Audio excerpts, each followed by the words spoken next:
लोकलनं विरार ते डहाणू पर्यंत प्रवास करणाऱ्यांसाठी महत्त्वाची बातमी आहे। विरार ते डहाणू या मार्गावरील चौपदरीकरण प्रकल्प आता निर्णायक टप्प्यावर आलाय। याचं जवळपास 60% काम पूर्ण झालंय।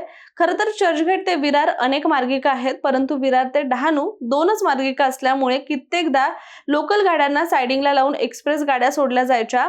परिणामी तासनतास लोकल गाड्या उशिरा धावतात। मात्र आता हीच समस्या कायमची संपणार आहे। शिवाय याच भागामध्ये आता एकूण 7 नवे रेल्वे स्टेशन सुद्धा उभारले जाणार आहेत। त्यामुळे ती स्थानक कोणती आहेत आणि ती नेमकी कुठे असतील याचा प्रवाशांना काय फायदा होणार आणि अनेक वर्षांपासून रखडलेल्या विरार डहाणू या चौपदरीकरण प्रकल्पात नेमकी किती प्रगती झाली आहे या सगळ्याबद्दलच आपण या व्हिडिओमध्ये बोलणार आहोत। त्यामुळे हा महत्त्वाचा व्हिडिओ अजिबातच स्किप करू नका। नमस्कार, मी रामेश्वरी आणि तुम्ही पाहताय कट टू कट। पश्चिम रेल्वेवरील विरार ते डहाणू हा सुमारे 64 किलोमीटरचा मार्ग मुंबई उपनगरी रेल्वेसाठी अत्यंत महत्त्वाचा मानला जातोय। शिवाय गेल्या काही वर्षांमध्ये पालघर जिल्ह्यातील लोकसंख्या आणि औद्योगिक विकास मोठ्या प्रमाणात वाढल्यामुळे या मार्गावरील प्रवाशांची संख्या सुद्धा सातत्याने आता वाढत चालली आहे। मात्र सध्या या मार्गावर केवळ 2च रेल्वे मार्ग असल्यामुळे लोकल आणि लांब पल्ल्याच्या गाड्या त्याचबरोबर माल वाहतूक गाड्या सुद्धा एकाच ट्रॅकचा वापर करतात। त्यामुळे अनेकदा लोकल गाड्यांना थांबावं लागतं आणि त्यामुळे उशीर होतो आणि प्रवाशांना सुद्धा मोठा मनस्ताप सहन करावा लागतोय। आणि ही समस्या गेल्या कित्येक वर्षांपासूनची आहे, ज्यासाठी वारंवार नागरिकांनी मार्गिका वाढवण्यासाठी तसेच लोकल गाड्यांना आधी सोडा अशी मागणी सुद्धा केलेली आहे। आणि यानंतर ही समस्या कायमची दूर करण्यासाठी विरार डहाणू चौपदरी प्रकल्प हाती घेण्यात आला। दरम्यान या महत्त्वाकांक्षी प्रकल्पाचं सध्या जवळपास 60% काम पूर्ण झालंय आणि असा दावा देखील आता केला जातोय। आणि विशेष म्हणजे अलीकडेच या प्रकल्पातील सर्वात महत्त्वाचा टप्पा पूर्ण झालाय आणि तो म्हणजे वैतरणा नदीवरील जवळपास 628 मीटर लांबीचा रेल्वे पूल क्रमांक 92 तयार झालाय आणि हा संपूर्ण प्रकल्पासाठी मोठा टप्पा देखील मानला जातोय। शिवाय गेल्या अनेक वर्षांपासून हे काम सुरू होतं आणि ऊन वारा पाऊस सहन करत हजारो कर्मचारी या कामासाठी राबत होते। अखेर हे आव्हानात्मक काम 60% पूर्ण झाल्यानं नागरिकांना सुद्धा मोठा दिलासा मिळालाय। यासोबतच दुसरा महत्त्वाचा पूल क्रमांक 93 डिसेंबर 2026 पर्यंत पूर्ण करण्याचं मुंबई रेल्वे विकास महामंडळानं लक्ष देखील ठेवलेलं आहे। आणि हा पूल वेळेमध्ये पूर्ण झाल्यास उर्वरित काम पूर्ण करून संपूर्ण प्रकल्प 2027च्या उत्तरार्धात किंवा 2028 पर्यंत पूर्ण होण्याची शक्यता देखील व्यक्त केली जाते। दरम्यान विरार ते डहाणू चौपदरीकरण प्रकल्पाची एकूण किंमत ही जवळपास 3578 कोटी रुपये इतकी असून या संपूर्ण 64 किलोमीटरच्या मार्गावर नवीन रेल्वे ट्रॅक उभारण्याबरोबरच आधुनिक स्थानक, रेल्वे पूल, रोड ओव्हरब्रिज, पादचारी पूल, भुयारी मार्ग, लिफ्ट, एस्केलेटर त्याचबरोबर इतर अनेक सुविधा सुद्धा उभारल्या जात आहेत। त्यामुळे रेल्वे पायाभूत सुविधांचे आधुनिकीकरण करणारा देखील हा प्रकल्प ठरणार आहे। बरं, याशिवाय तुम्हाला माहिती आहे का, या प्रकल्पाअंतर्गत विरार स्थानकावर सुद्धा मोठ्या प्रमाणात विकास कामं सुरू आहेत।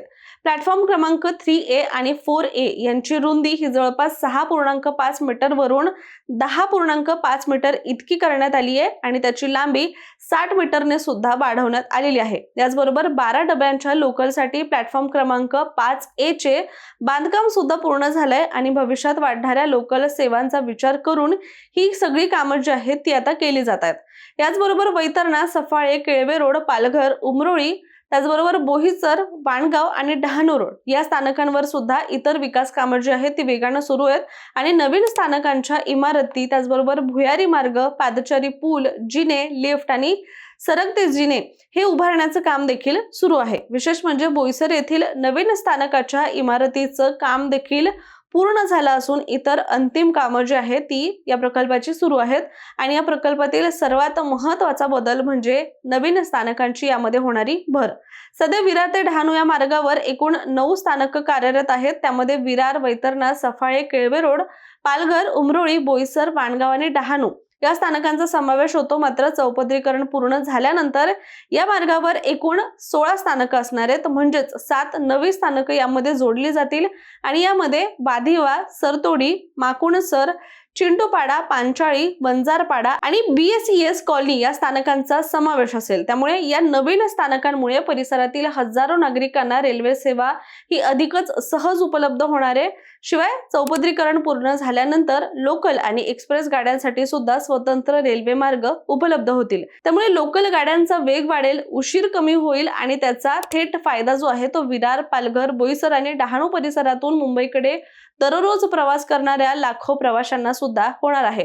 त्याचबरोबर भविष्यामध्ये डहाणूपर्यंत अधिक नियमित लोकल सेवा सुरू करण्याचा सुद्धा मार्ग मोकळा होणार आहे। कारण सध्या पाहायला गेलं तर 1 तासाला किंवा अर्ध्या तासाला इथे लोकल गाड्या सुरू असतात। त्यामुळे प्रवाशांना जो आहे तो प्रचंड त्रास सुद्धा सहन करावा लागतोय किंवा वेळेमध्ये गाडी न मिळाल्यामुळे इतर अनेक समस्यांना सुद्धा सामोरं जावं लागतंय। दरम्यान या प्रकल्पामुळे केवळ रेल्वे सेवेमध्ये सुधारणा होणार नाहीये, तर पालघर जिल्ह्याच्या विकासाला सुद्धा मोठी चालना नक्कीच मिळणार आहे। बोईसर MIDC सह विविध औद्योगिक क्षेत्रांना सुद्धा अधिक चांगली रेल्वे सुविधा उपलब्ध होईल। त्यामुळे उद्योग, रोजगार, गुंतवणूक आणि रिअल इस्टेट क्षेत्राला सुद्धा मोठा फायदा होण्याची शक्यता नाकारता येत नाहीये। एकंदरीतच पाहता उर्वरित जी काही कामं आहेत ती वेळेमध्ये पूर्ण झाल्यास 2027च्या उत्तरार्धात किंवा 2028 पर्यंत हा संपूर्ण प्रकल्प प्रवाशांच्या सेवेमध्ये दाखल होण्याची शक्यता आहे। आणि ते खरंच होतं का? हा प्रकल्प पूर्ण झाल्यानंतर विरार ते डहाणू दरम्यानचा रेल्वे प्रवास अधिक वेगवान, सुरक्षित आणि आरामदायी होणार का? आणि उत्तर मुंबई त्याचबरोबर पालघर जिल्ह्याच्या विकासाला सुद्धा नवी दिशा मिळणार का? हे आपल्याला याबद्दल येणाऱ्या काळामध्ये समजेलच। त्यामुळे तुर्तास आपण इथेच थांबूया। मात्र तुमचं या प्रकल्पाबद्दलचं मत काय?